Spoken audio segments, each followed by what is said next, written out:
Di dalam surat Mendagri juga disebutkan mengenai arahan khusus untuk peserta seleksi. Pertama, minimal punya sertifikat vaksin minimal 1 kali.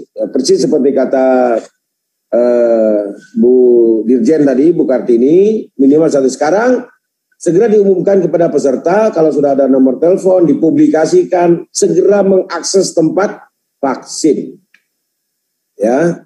Kedua, melakukan swab PCR atau swab antigen minimal H-1. Atau di berbagai daerah kalau nggak terjangkau antigennya, tolong bantu Kepala Dinas Kesehatan cek antigen di lokasi-lokasi, ya. Siapkan rapid antigennya, ya, untuk dibantu cek. Dengan demikian maka kalau ditambah dengan rapid antigen, tolong prediksi waktu tambahan sebelum pelaksanaan. Kalau pelaksanaan jam 9, maka dimulai setengah 8 itu tes antigen. Kira-kira demikian.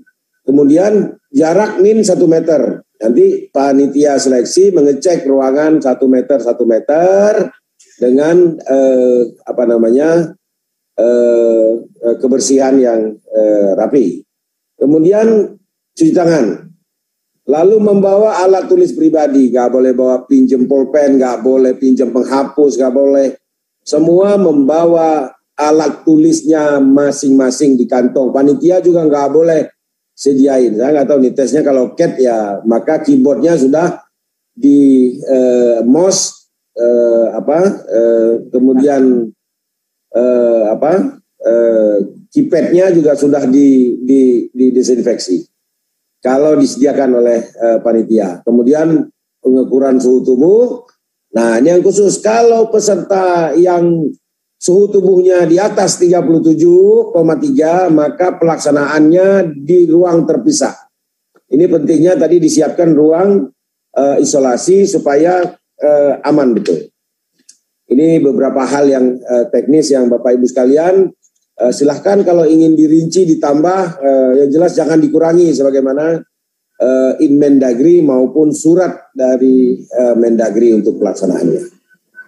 Beberapa hal stressing, ya, penegakan disiplin protokol kesehatan yang ketat dalam rangka seleksi P3K adalah strategi utama kita juga di dalam penanganan.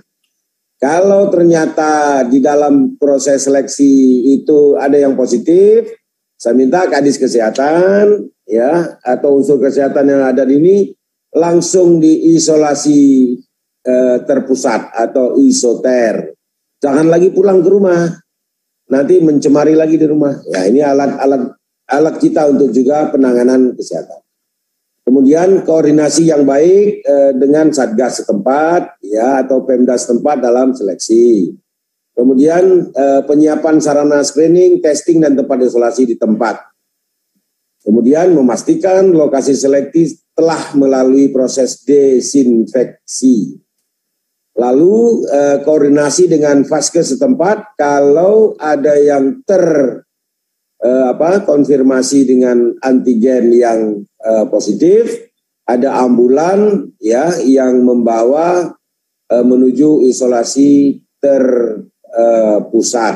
Jangan nanti kalau naik motor mungkin bisa sendiri, tapi kalau naik angkutan umum ini juga berbahaya bagi orang lain.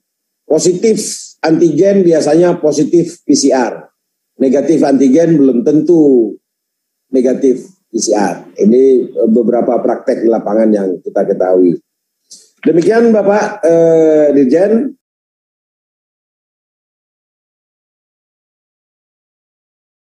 Pertama, setiap panitia seleksi koordinasi dengan Satgas setempat. Kepala SKPD Dinas Pendidikan, BKD seluruh Indonesia berkoordinasi dengan Satgas yang biasanya di Pemda itu BPBD dan Dinas Kesehatan, ya, untuk memperoleh izin. Dan Satgas ketika memberi izin saya minta dicek ruangan yang disiapkan. Jadi ada cek recheck supaya persyaratannya bisa dipenuhi. Kemudian dibentuk tim kesehatan di titik-titik lokasi seleksi. Ya, minimum ada perawatnya. yang untuk mengetahui indikasi-indikasi klinis, apakah badan panas atau mengadakan tes antigen di tempat, ya, dan segala macamnya, ya. Mengecek ruang isolasi, kalau ternyata panas harus ikut seleksi di ruangan khusus, juga membantu mengeceknya. Kemudian juga panitia menyediakan ruang khusus untuk seleksi. Ketika seleksi dan syaratnya tidak PCR, syaratnya antigen minimal H-1, maka masih ada potensi orang yang ikut seleksi itu positif. Karena antigen biasanya dari pengalaman rata-rata hanya bisa mendeteksi, ya, jumlah virusnya atau CT-nya, ya, CT threshold-nya itu di atas 25 ke atas. Ada yang 20, ada yang 25 ke atas. 25 atau 20 sampai 40 terdeteksi oleh antigen.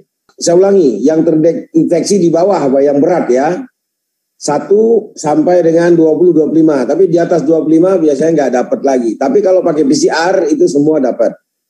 Nah, karena kita syaratnya itu antigen, ya, ada masih potensi masih positif. Oleh karenanya semua tindakan ini harus dilakukan dengan disiplin dan dijamin oleh panitia dan tim kesehatan di tempat. Kemudian menyediakan fasilitas cuci tangan, hand sanitizer. Bagus lagi kalau setiap peserta disyaratkan membawa hand sanitizer sendiri. Kalau nggak ada, ya tinggalkan tempat di lokasi, siapkan tempat cuci tangan dan hand sanitizer. Kemudian perilaku hidup bersih sehat, memastikan diri dalam kondisi sehat, ya, mewajibkan setiap orang yang masuk cuci tangan, tolong dibantu memastikan menggunakan masker dan tidak membuka masker sepanjang proses seleksi. Ini penting, tidak memakai masker dan tidak memakai, saya ulangi, tidak membuka sepanjang seleksi. Pak, ini haus Pak, orang ujian segala macam, bagaimana? Ini tolong nanti kita arahkan, sebaiknya jangan, atau buka masker hanya untuk minum seteguk lalu tutup lagi segera. Jangan sambil makan atau segala macam, ya, atau membuka masker yang lebar. Kemudian melakukan pembersihan dan disinfeksi atau ruangan didesinfektan terlebih dahulu, ya, sebelum acara dan setelah acara. Kemudian melakukan pengukuran suhu tubuh, ya, masuknya antrian satu persatu, jangan menimbulkan kerumunan, apalagi kerumunan yang nggak terkendali, hahaha setelah acara atau setelah break, tertawa-tawa, ngumpul-ngumpul, ya, mungkin karena sudah lama nggak bertemu. Nah, ini tolong dipantau dan dimonitor. Kemudian mengatur jarak antrian peserta seleksi ini di pintu masuk. Ini kok kayak anak SD dan itu saya, tetapi orang dewasa tentu lebih mudah diberitahu. Ya, tapi kalau orang dewasa sudah berkumpul, ya sama saja seperti bocah-bocah nanti, karena sama-sama lucu-lucu juga ini.